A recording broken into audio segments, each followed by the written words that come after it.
Hi, I'm Gene, and welcome to AssessMinutes, where we take a complex assessment topic and break it down to make it easily understandable, because minutes matter.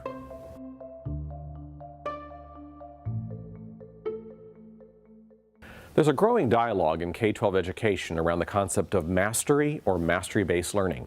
And if you haven't already encountered it, I highly recommend the TED Talk done by Sal Khan. He's the founder of Khan Academy.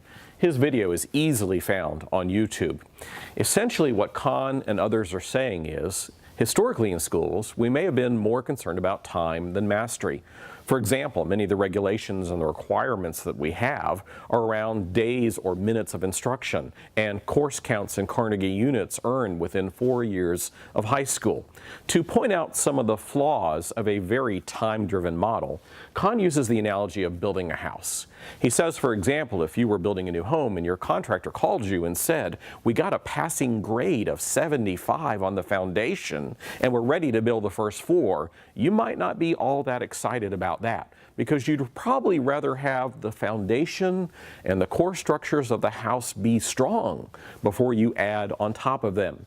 And essentially what he's saying is, sometimes we are so driven by time in school that we move ahead when students' foundations and core structures are not necessarily all that strong. An important phrase from his TED Talk, I think, is the point where he says, if you artificially constrain time, you are guaranteeing a variable outcome.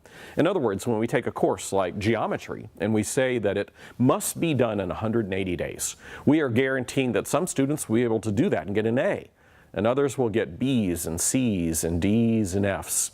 If the top students do well, there's no way for them to be done with the course earlier, and struggling students may be ushered out the door at the 180-day point with a credit if they've earned a D or better, but moving on without having the strong foundations and the strong core supports.